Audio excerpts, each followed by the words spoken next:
The United Nations will be meeting this month to start work on a global gun registry. The idea of the arms trade treaty is to fight terrorism and violent crime, but the new agreement could make it harder for Canadian hunters to get rifles. So for more on this, we're joined by Brian Lilley, host of Byline here on Sun News. Good morning, Brian. So break this one down for the masses, would you? Well, this is, yet another attempt at overreach by the United Nations, which it really does fancy itself as a global government in waiting, Alex. People will say, oh, that's crazy talk. But then you look at the structure of the UN, and they have an agricultural division, and they have a justice division, and they have a refugee division. They have a division for absolutely everything. Then you get into the environmental sphere, and it just explodes beyond all belief.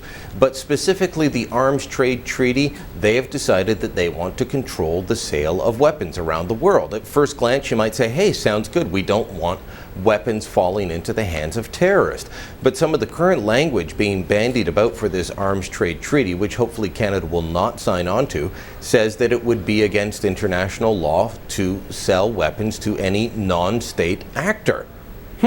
What would that be? Well, that would be you and I. It would make it illegal for you and I to purchase weapons. And it would also, this is language loved by dictatorships, oppressive regimes, because it would make it against international law to provide arms to rebel groups that are trying to overthrow murderous dictatorships.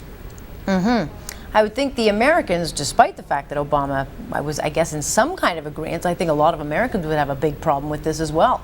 It goes right against They their normally liberties. would. They normally would. It goes against the Second Amendment in the United States. But despite years and years of the United States under Democrats and Republicans being opposed to this sort of arms trade treaty concept, Hillary Clinton has signaled some willingness to cooperate.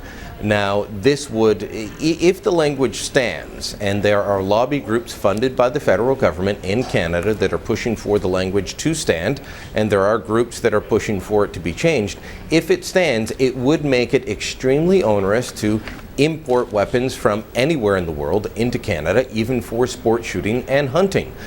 It would make it incredibly difficult for Americans to import weapons. It would make it extremely difficult it would have been illegal for NATO to provide any assistance to the Libyan rebels to overthrow Muammar Gaddafi. So you can see why dictatorships would like this sort of thing to go through.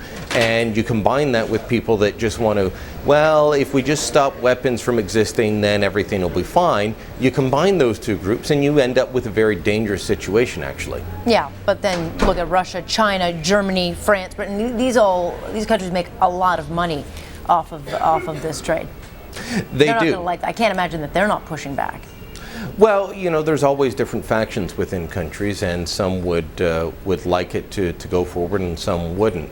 What I find interesting is that I've been calling for a long time for Canada to leave the United Nations, long before Olivia de Schutter showed up and started criticizing us for food. But with all these new examples of overreach by the global body, others are starting to shake up and say, or wake up and say, you know what, it's time to go. We had Conservative MP Larry Miller saying, let's review Canada's position. News story out today includes comments from people like Alan Rock saying the United Nations is completely dysfunctional. He's a former Liberal cabinet minister, the guy that gave us the gun registry and an ambassador to the UN from 2004 to 2006.